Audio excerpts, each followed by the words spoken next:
दोस्तों, आज की कहानी है भाग्यवान अब बहू को मायके मत भेजना। दोस्तों, कहानी शुरू करने से पहले अगर आपने हमारे चैनल को सब्सक्राइब नहीं किया है तो सब्सक्राइब कर लीजिए ताकि आपके पास पहुंचे हर नया वीडियो।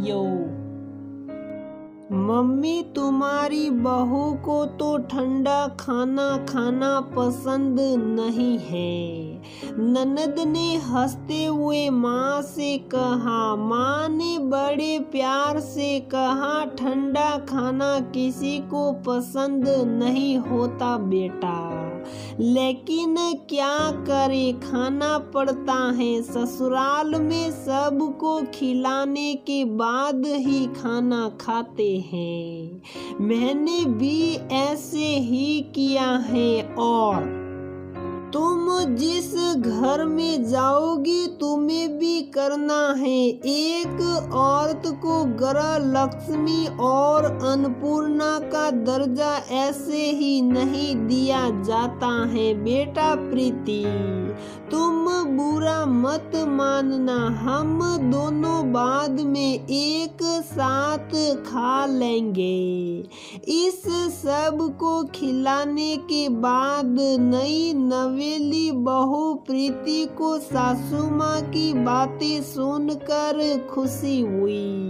प्रीति ने मुस्कुराते हुए कहा, ठीक है मम्मी। तभी प्रीति के ससुर दीपक जी बोले, क्यों बहू हमारे साथ क्यों नहीं खा सकती? नहीं गीता, सब साथ में खाएंगे। चलो तुम दोनों भी अपनी थाली लगाओ।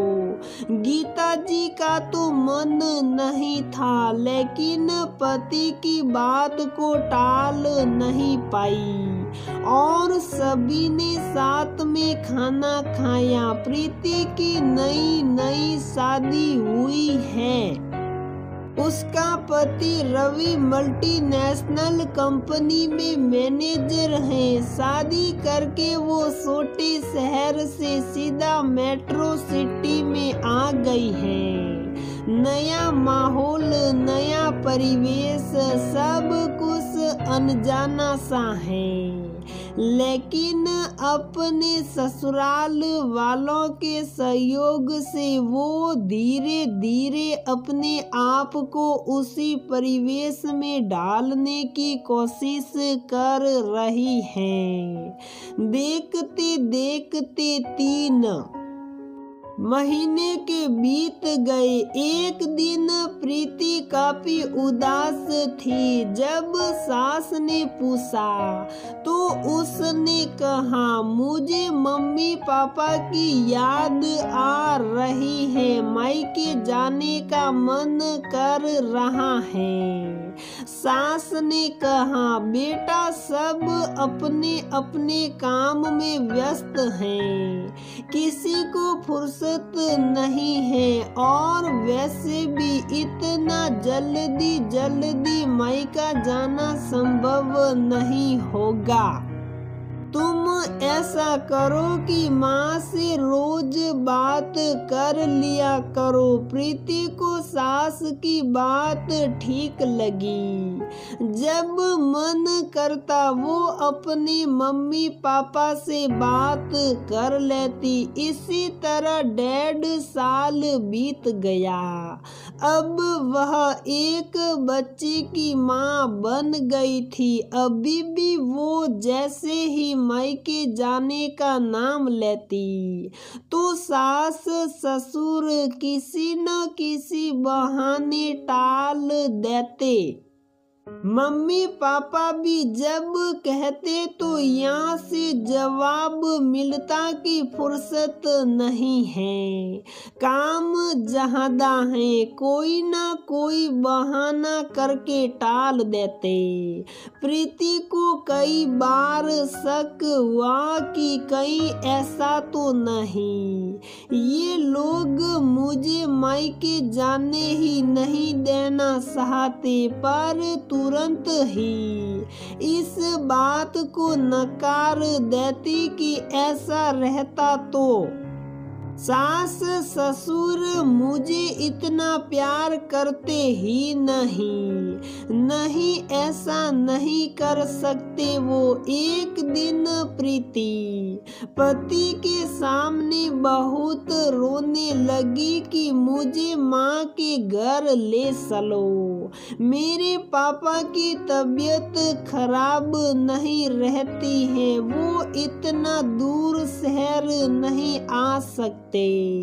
उसके पति सिर्फ इतना बोले, ठीक है समय निकालता हूँ फिर लेकर चलूंगा। रवि ने माँ से कहा। माँ प्रीति मायके जाने के लिए बहुत जिद कर रही है, वह बहुत रो रही थी, मैं सोच रहा हूँ उसे लेकर जाने की। बेटे की बात सुनकर बोली, ठीक है बेटा, जैसी तुम्हारी इच्छा। उसी रात को जब प्रीति सास के पैर में तेल लगाने जा रही थी तो उसने सास ससुर को बात करते हुए सुन ली। सास कह रही थी, प्रीति मायके जाने की जिद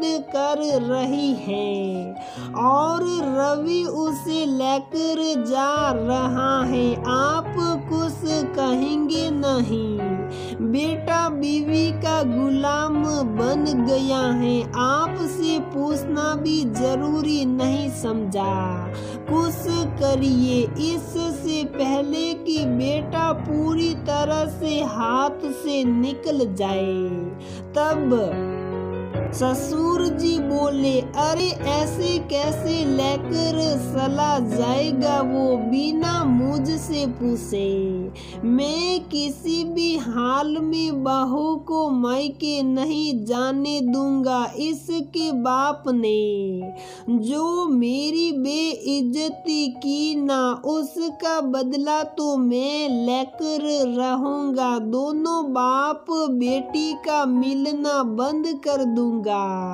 अगर किसी दिन इसका बाप आया मेरे यहाँ बेटी को लेने, फिर बताऊंगा मैं। बेटी का बाप होकर मुझे सबके सामने सुना दिया। इतना सुनते ही प्रीति के हाथ पैर सुन्न हो गए, दिमाग काम करना बंद कर दिया। वह समझ ही नहीं पा रही थी सास ससुर का कौन सा रूप असली है। अभी जो देख रही हूँ ये या पहले वाला। एक तरफ तो मुझे अपनी बेटी कहते हैं और दूसरी तरफ मेरे माँ बाप से मिलने नहीं देना चाहते। ऐसा क्या हुआ शादी में? पापा ने क्या कहा जो अभी तक इतना गुस्सा है? क्या करूं? अभी बात करूं या कल बात करूं? फिर उसने सोचा, नहीं अभी बात करना ही ठीक रहेगा। वह तुरंत अपने सास ससुर के सामने आई। उसे देखते ही दोनों शक पकाते हुए बोले, क्या हुआ बेटा? प्रीति ने कहा, मुझे कुछ नहीं हुआ पापा, आपको क्या हुआ जो मुझे मायके नहीं जाने देना चाह रहे? ससुर जी ने कहा, देखो बेटा, जब तुमने सारी बातें सुन ली हैं तो मैं यही कहूँगा कि अब मायके मत जाओ, अब यही तुम्हारा घर है। मैंने क्या कभी तुम्हें किसी चीज की तकलीफ दी? तुम्हें अपनी बेटी मानता हूँ। तुम्हारे पिता ने मेरा सबके सामने अपमानित किया। ऐसा क्या कहा मेरे पापा ने जो आपका इतना अपमान हो गया? मुझे भी जानना है। अब तक रवि भी वहां आ गया। प्रीति के ससुर जी ने कहा, अरे बेटा, तुम्हारी शादी में ढंग की व्यवस्था नहीं थी तो मैंने जरा बोल क्या दिया। तुम्हारे पिताजी ने सबके सामने मुझे कहा कि एक बेटी का पिता कितना भी कर दे, बेटे के पिता को खुश नहीं कर सकता। आज आप एक बेटी के पिता होते तो समझ पाते। प्रीति ने कहा, मेरे पापा ने तो कुछ गलत नहीं कहा, इसमें बुरा मानने वाली क्या बात है? अरे बेटा, लेकिन सबके सामने मुझे जवाब ही क्यों दिया? एक बेटी के पिता को इतनी हिम्मत नहीं होनी चाहिए। प्रीति कुछ बोलती इससे पहले रवि ने कहा, अरे जिस आदमी ने मेरे पापा की बेइज्जती की उससे मुझे कोई रिश्ता नहीं रखना। तुम भी मत रखो, छोड़ो ये मायका आना जाना। मैं किसी चीज की कमी रखा हूँ क्या? प्रीति ने एक गहरी सांस ली और कहा, ठीक है, मैं अपने माँ बाप से रिश्ता तोड़ने के लिए तैयार हूँ, लेकिन मेरी एक शर्त है। हाँ बोलो, रवि ने कहा, तुम भी अपने माँ बाप से रिश्ता तोड़ दो। तुम मुझे जहाँ रखोगे, जिस हाल में रखोगे, मैं रहने को तैयार हूँ। रवि ने कहा, तू पागल हो गई है क्या? तेरी होश तो ठिकाने है। मैं क्यों अपने माँ बाप से रिश्ता तोड़ दूं? प्रीति ने कहा, अगर तुम अपने माँ बाप से रिश्ता नहीं तोड़ सकते तो मैं क्यों तोड़ दूं? जिस माँ बाप ने जन्म दिया, पाला पोसा, पढ़ाया लिखाया, इतना खर्च करके शादी की, और ससुर जी आप मुझे सच में बेटी मानते ना तो यूं मायके जाने से नहीं रोकते। अब अच्छे होने का नाटक बंद करिए और अच्छाई का मुखौटा उतार फेंकिए। मैं तो मायके जाऊंगी, जरूर जाऊंगी और कल ही जाऊंगी। रवि ने कहा, जाने से पहले एक बार सोच लेना। एक बार सौखट लांघने के बाद दोबारा वापस नहीं आ पाओगी। प्रीति ने कुछ नहीं बोला और अपने कमरे में चली गई। अगले दिन जब प्रीति अपनी बेटी को लेकर जाने लगी तो रवि ने कहा, तुम जा रही हो तो जाओ, देखना तुम्हारे जैसे सैकड़ों लड़कियां मुझसे शादी करने के लिए मर रही हैं। तो किस खेल की मूली है, एक छोटे से शहर की लड़की? प्रीति ने बड़े ही आराम से कहा, रवि बाबू, सैकड़ों क्या हजारों लड़कियां आपके लिए लाइन में लगी है, इतना अच्छा जॉब करते हैं, पिताजी का इतना बड़ा बिजनेस है, लेकिन उन सभी लड़कियों के मन में जरा भी स्वाभिमान होगा, ना तो आपके साथ एक पल भी नहीं रहेगी। ये याद रखना, हाँ छोटे शहर की हो लेकिन पढ़ी लिखी हो, सही गलत का फर्क समझती हूँ और मुझे सैकड़ों की नहीं एक ही लड़के की जरूरत है जो तुम्हारे जितना नहीं कमाता हो, तुम्हारे जितना हैंडसम नहीं हो तो कोई बात नहीं, लेकिन मुझे प्यार करे, मुझे सम्मान करे। यदि मैं उसके माँ बाप की इज्जत करती हूँ तो वो भी मेरे माँ बाप की इज्जत करे। इतना बोलकर वह जाने लगी। गेट से बाहर निकलते समय वो एक बार फिर मुड़ी और रवि से कहा,